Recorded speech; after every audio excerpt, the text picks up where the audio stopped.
Bloodstains don't just wash away with time, they seep into the floorboards, waiting for someone foolish enough to uncover them. Clara Hayes thought paying $250 for a dilapidated Victorian mansion was the ultimate bargain. She had no idea she was actually purchasing her own nightmare. Clara Hayes sat in the back row of the damp, poorly lit gymnasium of the Oakhaven Municipal Building. She was 28, technically homeless as of the previous Tuesday, and clutching a cashier's check for exactly $400, the absolute sum total of her life savings.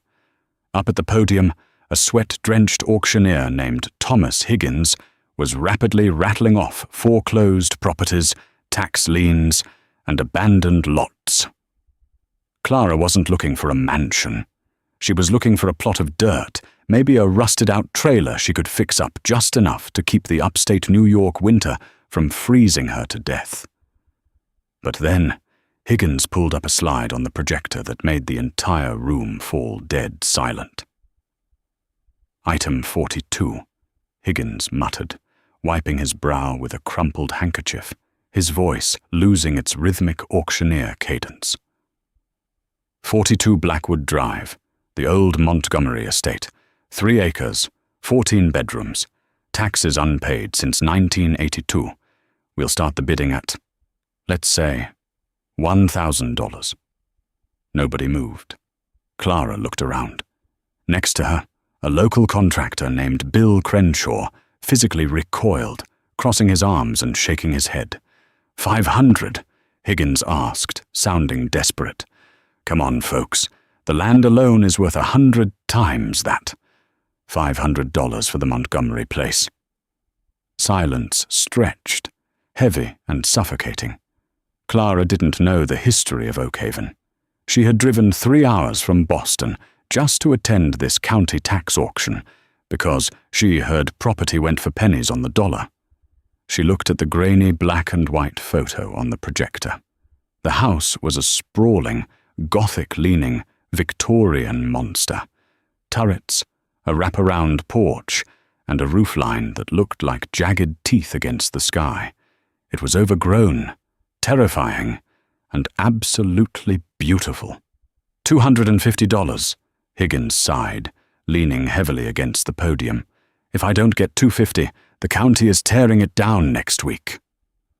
Clara's hand shot up before her brain could process the magnitude of her action. Higgins blinked, staring at her from across the room. The crowd turned to look at her as one synchronized entity. The expressions on the faces of the locals ranged from sheer pity to outright horror. Sold, Higgins said, striking his gavel softly, almost apologetically. To the young lady in the back, may God have mercy on your soul, sweetheart. 3 hours later, Clara was driving her sputtering 2008 Honda Civic down a winding, unpaved road that the GPS insisted didn't exist. She had the deed on the passenger seat. It was real. She owned a mansion. She dialed her brother's number on speakerphone. "Liam," she said, her voice shaking with a mixture of adrenaline and terror. "I bought a house." "Clara, finally." Liam's voice crackled through the terrible reception. "A little starter home, a condo. Please tell me you didn't buy another busted RV. It has 14 bedrooms, Liam." There was a long pause on the line. "Clara, what did you do?" "I spent $250. Total. It's a Victorian estate." "Where?" Liam demanded, his protective older brother instincts instantly flaring. "A town called Oakhaven, specifically Blackwood Drive." The silence that followed wasn't just a pause, it was a dead drop. When Liam finally spoke, his voice was tight. "Clara, turn the car around. Right now. I'm not joking." "What?" "Why? I did a true crime podcast on that region 2 years ago, the Montgomery estate. Clara, the original owner, Silas Montgomery, went completely insane in the late 70s. His wife, Beatrice, vanished without a trace. The police scoured that house for months. They never found a body, but they found things. The town believes the place is cursed. Nobody goes up there. Clara, turn the car around. Liam, I'm already here, Clara whispered, stepping on the brakes. The trees parted, revealing the estate. It was far more imposing than the projector slide had suggested. The mansion was built from dark, charcoal-grey stone and rotting cedar shingles. Thick, venomous-looking ivy strangled the pillars of the front porch. Most of the windows were boarded up, but the ones that weren't looked like hollow, black eyes staring down at her. "I'll call you back," Clara said, hanging up before Liam could protest. She grabbed her flashlight, a crowbar she kept in the trunk, and the heavy brass key the county clerk had practically shoved into her hands. As she walked up the overgrown stone path, the air grew noticeably colder. The crunch of dry leaves under her boots sounded unnervingly loud. She slipped the key into the heavy oak double doors. It wouldn't turn. Gritting her teeth, she put her shoulder into the wood, turning the key with both hands until the rusted tumblers finally shrieked and gave way. The door swung open, protesting with a loud groan that echoed into the cavernous dark inside. The smell hit her instantly, a thick, suffocating wave of dust, decaying wood, and something metallic and sweet that she couldn't quite identify. She clicked on her flashlight, cutting a beam through the gloom.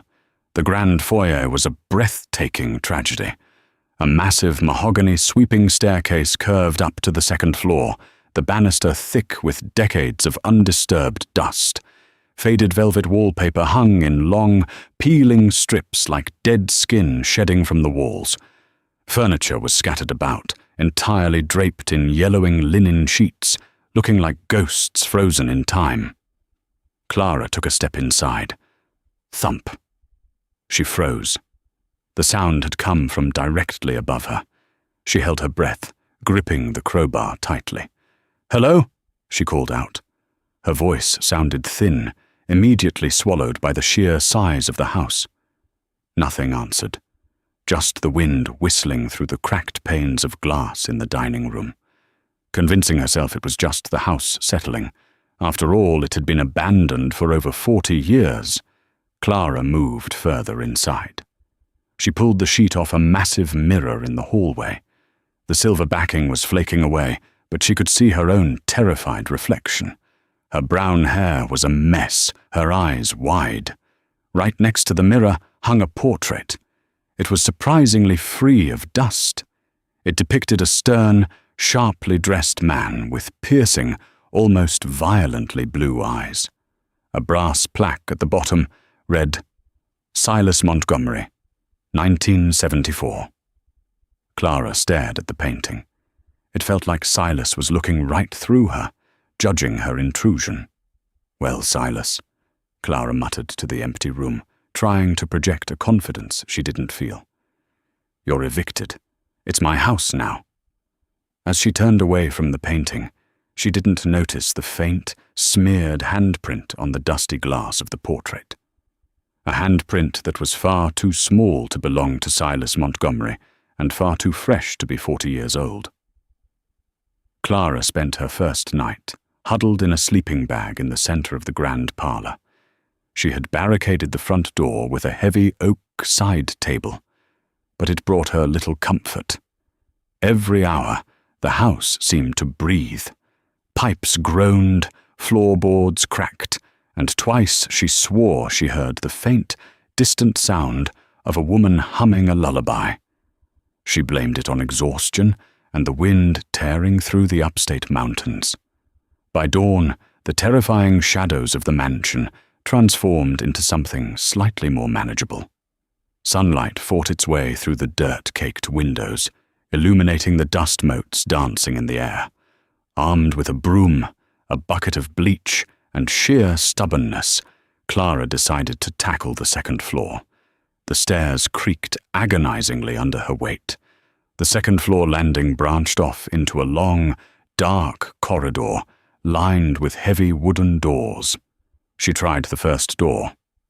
Locked. The second. Locked. The third door, situated at the very end of the hall, was slightly ajar. Clara pushed it open with the end of her broom. It was the master bedroom. Unlike the chaotic decay of the downstairs, this room was eerily pristine. The four-poster bed was perfectly made with a heavy crimson duvet.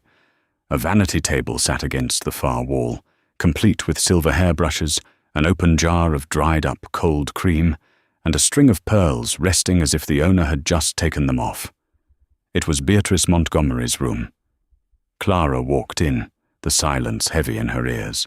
She approached the massive, floor-to-ceiling bookshelf that dominated the right side of the bedroom. Something about it felt wrong. Clara, who had spent years working in architectural restoration before her life fell apart, possessed a keen eye for spatial dimensions. She looked at the bookshelf, then at the exterior window. The math didn't add up. The wall behind the bookshelf should have extended another 10 feet to meet the exterior corner of the house. Heart pounding, Clara began pulling mouldy, leather-bound books off the shelves, tossing them onto the floor. She ran her hands along the wooden backing of the shelf. Halfway down, near a row of encyclopedias, her fingers caught on a small, recessed groove in the wood. She pressed it. There was a loud click, followed by a deep, mechanical grinding sound. Slowly, the entire bookshelf swung outward, revealing a narrow, pitch-black passageway. A rush of stale, freezing air blasted Clara in the face. She clicked on her flashlight and stepped into the hidden corridor. It was incredibly narrow, the walls made of raw, unfinished timber. The passageway curved sharply, leading her into a hidden, windowless room, suspended between the walls of the master bedroom and the guest quarters. The room was a small, chaotic study. Stacks of yellowed blueprints were scattered across a drafting table. In the corner sat a heavy iron safe, its door blown completely off the hinges, the metal twisted and black from what looked like an old explosive charge. The safe was completely empty, but it wasn't the safe that caught Clara's attention. It was the wall above the drafting table. It was covered in frantic, chaotic writing, etched directly into the plaster. Dates, names, bank account numbers, and one phrase, written over and over again in what looked rust-brown ink. He never loved me. He only loved the gold. They are coming for it. Clara backed up, bumping into the drafting table. A small, leather-bound book tumbled off the edge and hit the floor with a soft thud. She picked it up. The cover was embossed with the initials B.M. Beatrice Montgomery's diary. Clara wiped the dust from the cover and opened it to a random page near the end. The handwriting was erratic, wildly different from the elegant cursive of the earlier pages. October 14th, 1982. Silas thinks I don't know.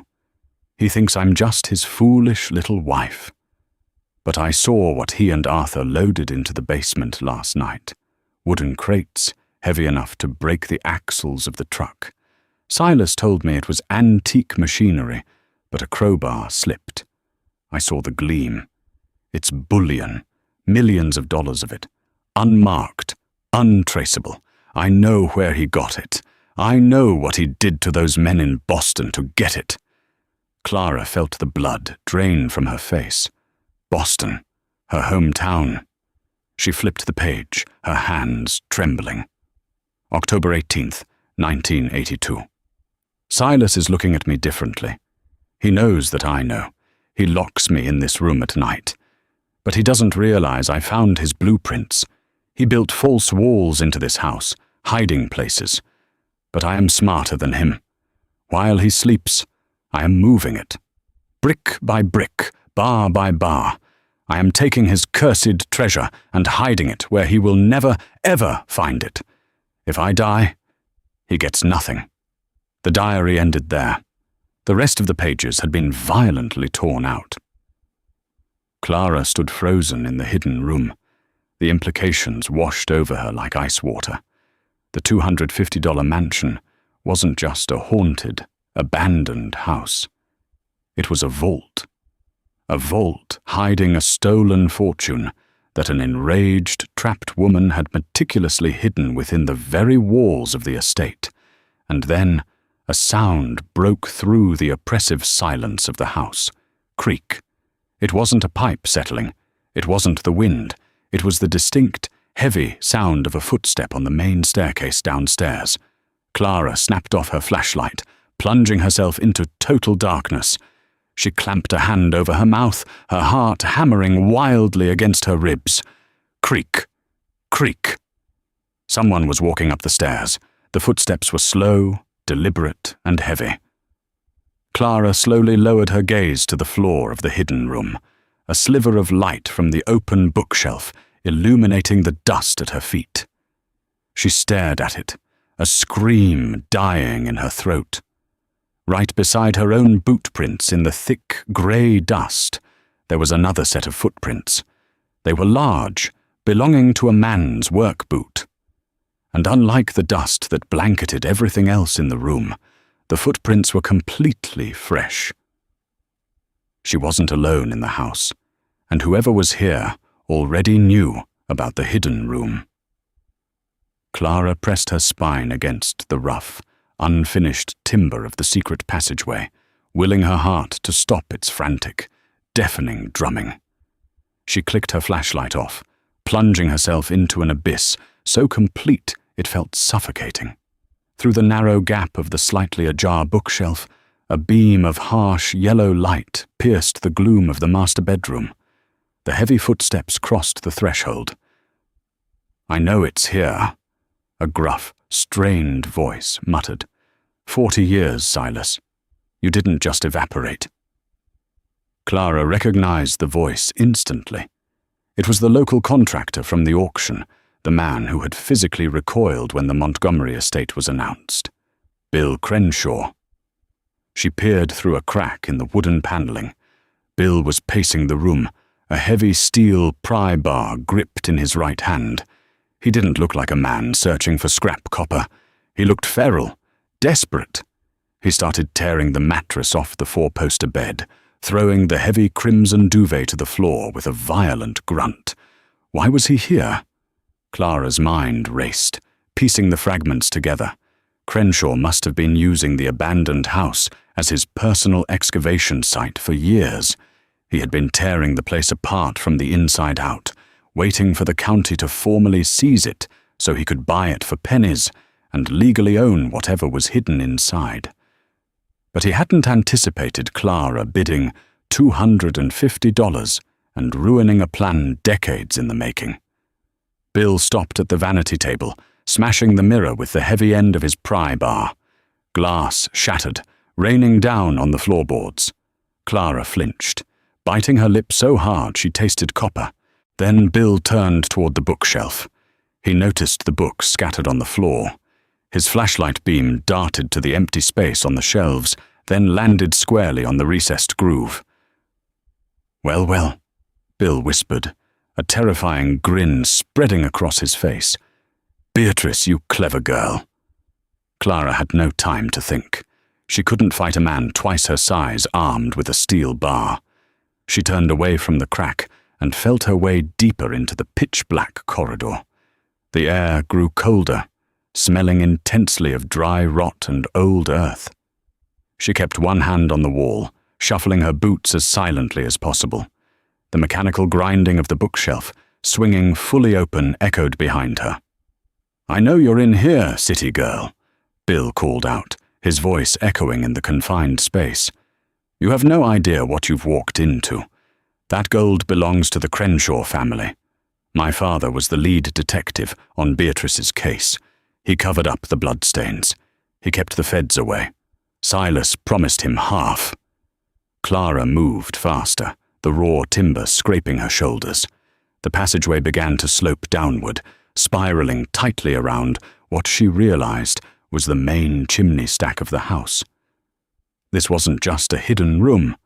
Silas Montgomery had built an entire secondary skeleton inside the mansion to move unseen. Her foot caught on a lip of wood, and she stumbled, her crowbar clanking loudly against the brick of the chimney. "There you are," Bill sneered. The sweeping beam of his flashlight cut through the darkness behind her, casting long, distorted shadows. Clara scrambled up, clicking on her own light.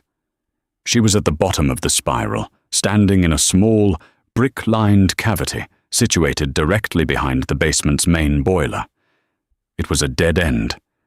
But as her light hit the back wall, she stopped breathing. Stacked floor to ceiling were dozens of rotting wooden crates, stamped with the faded insignia of the O'Connor and Sons Security Transport, a famous armored car company from Boston that had famously been robbed in 1982. The wood had decayed, and spilling out of the broken slats were dull, heavy bricks of solid gold bullion. It wasn't a myth. It was real. Millions of dollars, sitting in the dark for 4 decades. But Clara's eyes were drawn to the floor in front of the crates. Lying there was a tattered, mouldering dress. Inside the dress were the skeletal remains of a human being. Around the cervical vertebrae hung a string of pearls, identical to the ones on the vanity upstairs. It was Beatrice. She hadn't escaped. She had moved the gold brick by brick, hiding it from her husband, but she had become trapped in her own vault. "Fascinating, isn't it?" Bill's voice boomed. Clara spun around. He was standing at the bottom of the ramp, blocking the only exit, his flashlight blinding her. "She locked herself in," Bill said, his eyes darting greedily to the gold. "Or Silas found her and sealed the wall. Doesn't matter now. My father died penniless, waiting for this score. Step aside, Clara." The beam of Bill Crenshaw's flashlight blinded Clara, pinning her against the rotting O'Connor and Sons crates like an insect caught in amber. The air in the hidden, brick-lined cavity was thick with the smell of wet earth and ancient decay. Beneath the glaring light, the scattered bricks of solid gold gleamed with a dull, heavy menace. "You can't do this, Bill," Clara said. She kept her voice remarkably steady, swallowing down the copper taste of raw panic. Her grip tightened on the cold iron of her crowbar. "My brother, Liam, knows exactly where I am. He's a podcaster. He knows all about the Montgomery estate, the missing bullion, the history. If I disappear tonight, he won't stop digging. The state police will tear this town apart." Bill let out a harsh, echoing laugh that bounced off the brick walls. He took a heavy step forward, the wood of the ramp groaning in protest beneath his heavy work boots. "The police in Oakhaven answer to me, sweetheart. I pour the concrete for their driveways. I drink with the chief every Friday night. You think they care about a homeless drifter from Boston? You bought a condemned house, explored in the dark, and suffered a tragic, fatal fall through the rotten floorboards. It happens all the time in these old upstate ruins.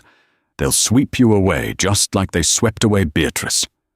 He gestured toward the skeletal remains huddled in the mouldering dress, the pearl necklace glowing faintly in the periphery of the light.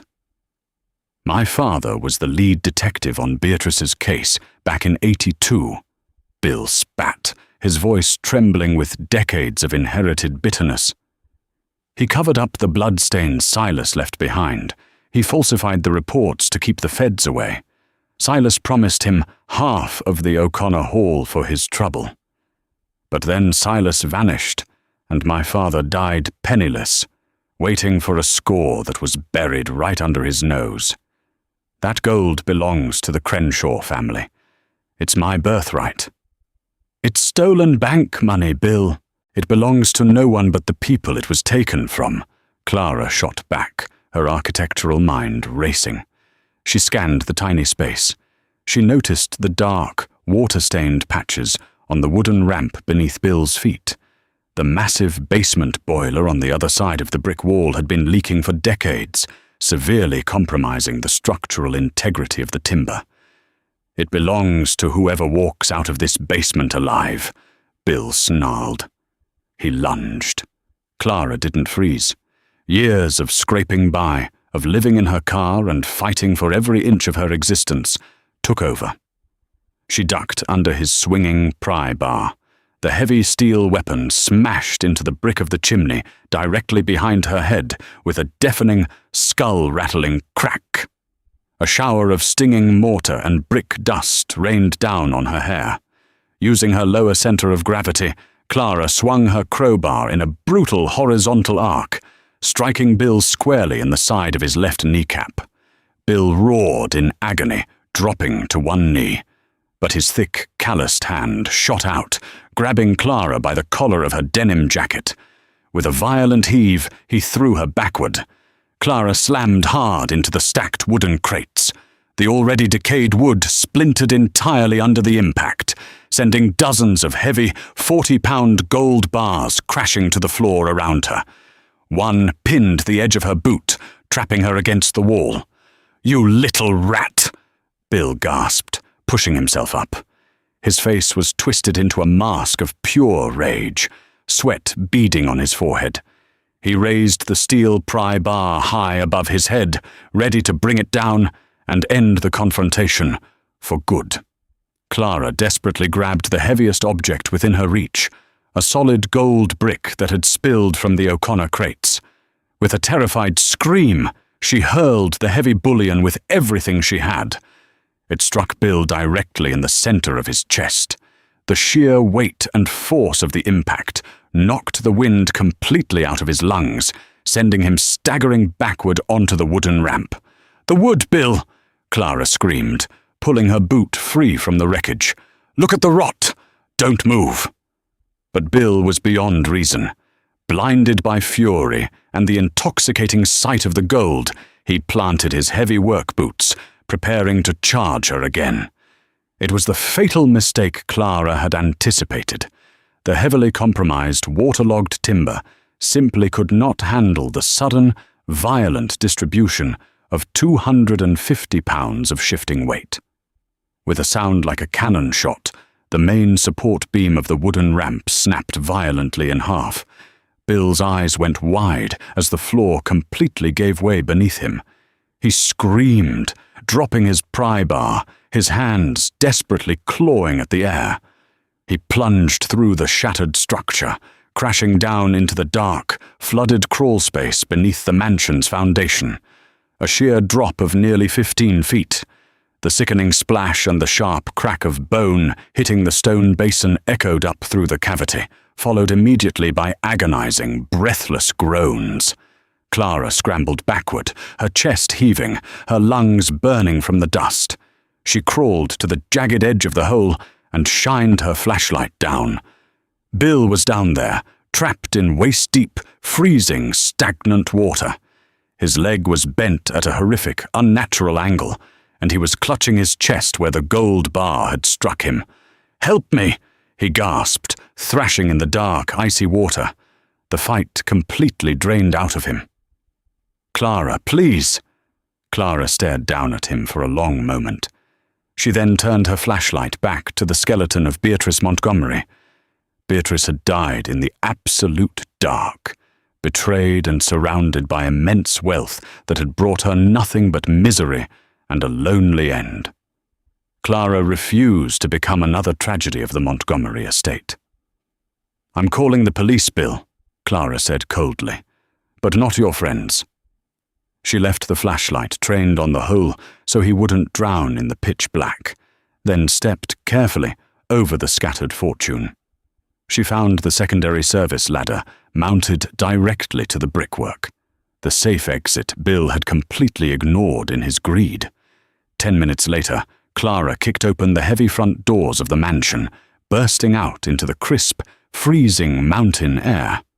She sprinted down the overgrown gravel driveway to her battered Honda Civic, locking the doors with shaking hands.